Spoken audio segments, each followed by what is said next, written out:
kanan kita dengan memperhatikan surat Rasul Paulus yang kedua kepada jemaat di Tesalonika pada pasal yang ketiga. Pak Yohanes akan memberikan sebuah tema kepada kita, yaitu bekerjalah hai pemalas. Paul Tyler, penulis terkenal, pernah berkata bahwa dengan bekerja kita terbebas dari 3 hal yang jahat, yaitu kebosanan, kebiasaan buruk, dan kebutuhan. Pengangguran pun tidak boleh menjadi alasan untuk berdiam diri saja. Jadi, mari kita bangkitkan, berjalanlah. Saudara, kita sekarang sampai ke pasal 3 dari kitab 2 Tesalonika, dan dikatakan di sana, selanjutnya saudara-saudara berdoalah untuk kami, supaya firman Tuhan beroleh kemajuan dan dimuliakan, sama seperti yang telah terjadi di antara kamu, dan supaya kami terlepas dari para pengacau dan orang-orang jahat. Sebab bukan semua orang beroleh iman, tetapi Tuhan adalah setia. Ia akan menguatkan hatimu dan memelihara kamu terhadap yang jahat. Dan kami percaya dalam Tuhan bahwa apa yang kami pesankan kepadamu, kamu lakukan dan akan kamu lakukan. Kiranya Tuhan tetap menunjukkan hatimu kepada kasih Allah dan kepada ketabahan Kristus. Saudara, Paulus memberikan 2 nasihat terakhirnya kepada jemaat di Tesalonika di sini. Yang ia katakan, yang ia kehendaki adalah supaya firman Allah diberitakan dan firman-Nya dikumandangkan di seluruh dunia. Gereja dalam perjanjian baru adalah sebuah gereja yang misioner, yang menyampaikan pesan Allah dengan harapan supaya berita ini mengalami keberhasilan sebagaimana yang dialami oleh jemaat yang ada di Tesalonika ini. Dan kita bisa melihat di sini, saudara, bahwa gereja juga memiliki pengharapan bahwa Allah akan memberkati semua proses ini, dan juga supaya Allah memberkati mereka dari mereka yang tidak mau mendengarkan Injil ini, yaitu orang-orang yang menolak firman ilahi ini. Ini merupakan sebuah realita yang akan senantiasa terjadi. Jadi mari kita memperhatikan apa yang ada di jemaat Tesalonika. Kita melihat masalah Paulus yang sangat spesifik yang ia hadapi. Dikatakan dalam pasal 3 ayat 6, tetapi kami berpesan kepada saudara-saudara dalam nama Tuhan Yesus Kristus, supaya kamu menjauhkan diri dari setiap saudara yang tidak melakukan pekerjaannya dan yang tidak menurut ajaran yang telah kamu terima dari kami. Sebab kamu sendiri tahu bagaimana kamu harus mengikuti teladan kami, karena kami tidak lalai bekerja di antara kamu dan tidak makan roti orang dengan percuma, tetapi kami berusaha dan berjerih payah siang malam, supaya jangan menjadi beban bagi siapapun di antara kamu. Bukan karena kami tidak berhak untuk itu, melainkan karena kami mau menjadikan diri kami teladan bagi kamu, supaya kamu ikuti. Sebab juga waktu kami berada di antara kamu, kami memberi peringatan ini kepada kamu. Jika seseorang tidak mau bekerja, janganlah ia makan. Ya, ini merupakan suatu yang menarik, saudara. Tentang apa ini? Kekacauan yang terjadi di Tesalonika. Ada orang-orang di sana yang tidak lagi bekerja. Apa yang telah berubah, saudara? Sepertinya surat ini agak sulit untuk dimengerti, ya. Pasal pertama berbicara mengenai penganiayaan. Pasal kedua mengenai antikristus. Dan sekarang Paulus berkata, yang tidak bekerja jangan makan. Ini di mana, saudara? Saudara, kita perhatikan ya apa yang terjadi di jemaat Tesalonika yang sebenarnya sedang dikacaukan oleh nubuatan palsu. Mereka memiliki masalah serius dalam pemahaman mereka terhadap doktrin Alkitabiah yang yakin bahwa Kristus akan segera datang, dan mereka sampai pada sebuah titik yang berkata bahwa Kristus akan datang. Jadi jangan kita melakukan apa-apa, melainkan menunggu dia saja. Nah, kira-kira begitu ya. Ya, mari kita melupakan semuanya, nggak usah bekerja, ya duduk santai-santai, minum kopi, sambil apa? Ini kita mau kembali nih. Jadi sekarang ini merupakan suatu yang mungkin aneh di tengah-tengah jemaat yang ada di Tesalonika.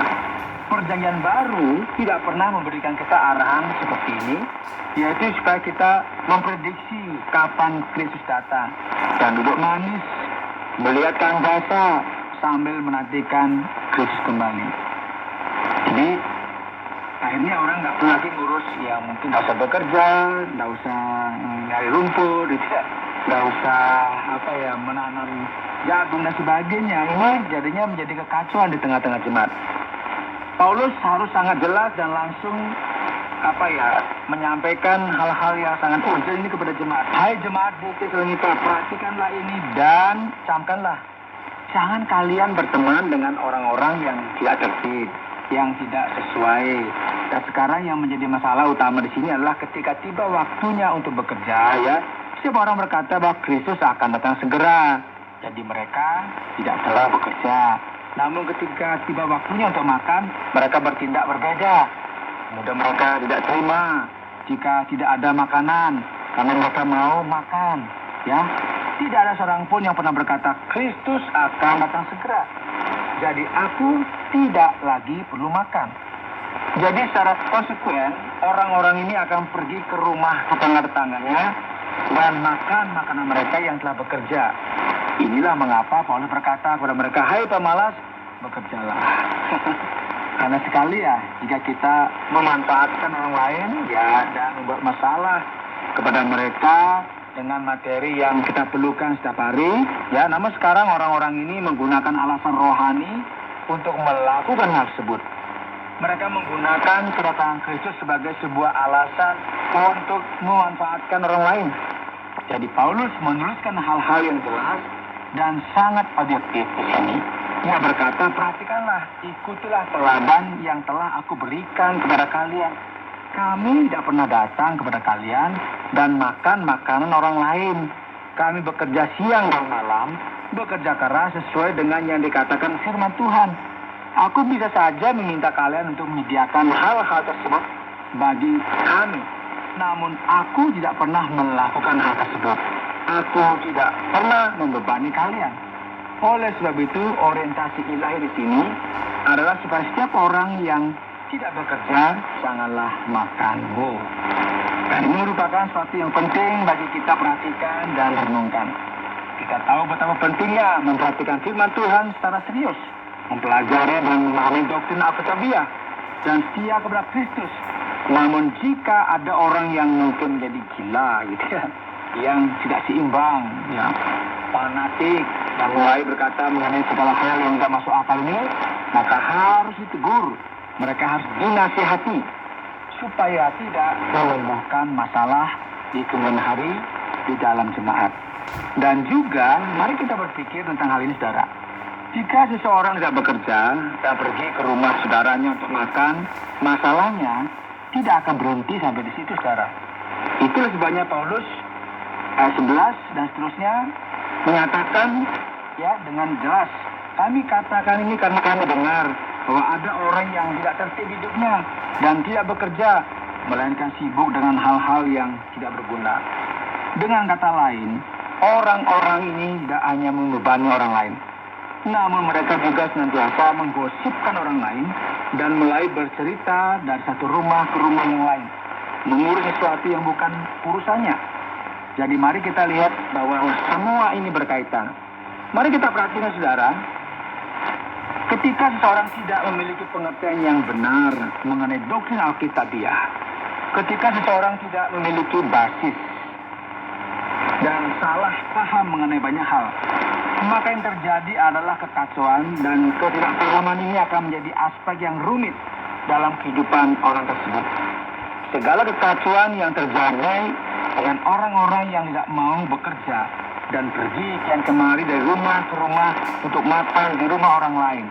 Tunggu dulu, ini diakibatkan oleh kurangnya pemahaman tentang Alkitab. Oleh sebab itu Paulus berkata, orang-orang yang demikian kami peringati dan nasihati dalam Tuhan Yesus Kristus supaya mereka tetap tenang, melakukan pekerjaannya, dan dengan demikian makan makanannya sendiri. Saudara, Paulus yang sangat terpelajar dan sangat siap berkata kepada segenap jemaat ini, "Bekerjalah hai pemalas, karena sikap semacam ini bukanlah sikap orang Kristen. Ini bukanlah sebuah sikap yang mendatangkan pujian." Kemudian Paulus akan mengakhiri surat ini dengan berkata, "Dan kamu saudara-saudara, janganlah jemu-jemu berbuat apa yang baik." Dan karena kita sekarang sedang berbicara mengenai pekerjaan dan dedikasi, maka kita jangan pernah lelah untuk berbuat baik kepada orang lain. Dan banyak sekali pencobaan, ya, banyak masalah yang mengelilingi kita. Yang seringkali kita berkata, "Aku akan berbuat baik hanya sampai besok. Dan setelah itu sudah cukup." Janganlah kita melakukan hal ini, saudara. Tetaplah berbuat baik. Jika ada orang yang tidak mau mendengarkan apa yang kami katakan dalam surat ini, tandailah dia dan jangan bergaul dengan dia supaya ia menjadi malu. Tetapi janganlah anggap dia sebagai musuh. Tetapi tegurlah dia sebagai seorang saudara. Nah, bertolak belakang dari cara yang umum, ya, yaitu dengan bersikap manis dan menutupi perasaan kita yang sebenarnya supaya jangan ada orang yang terluka. Paulus berkata, perhatikan ini hai jemaat, ini merupakan sesuatu yang serius, karena jika kita membiarkan saja hal ini untuk terjadi, dan membiarkan hal-hal ini selesaikan pada menit-menit terakhir, risikonya akan terjadi kekacauan yang semakin parah. Oleh sebab itu, jika ada seorang yang tidak terima nasihat ini, jika ada seorang yang berpikir bahwa Yesus sudah kembali, atau bahwa ia akan kembali besok, jika ada orang yang menubuatkan sesuatu yang tidak masuk akal dan berkata tentang hal-hal yang tidak masuk akal, maka dengarkanlah hal ini dengan hati-hati. Jika ada seseorang yang mengakibatkan masalah bagi orang lain, maka kalian harus menandai orang tersebut dan mengamati apa yang ia lakukan yang tidak sesuai dengan dia, supaya ia menjadi malu. Sebagaimana dikatakan dalam firman Tuhan, dan ini merupakan sesuatu yang baik bagi orang tersebut yang akan menguntungkan dia. Jadi Paulus akan mengakhiri surat kepada jemaat yang ada di Tesalonika dengan berkata, "Dan ia Tuhan damai sejahtera kiranya mengaruniakan damai sejahteranya terus menerus dalam segala hal kepada kamu. Tuhan menyertai kamu sekalian. Salam daripadaku Paulus." Salam ini kutulis dengan tanganku sendiri. Inilah tanda dalam setiap surat. Beginilah tulisanku.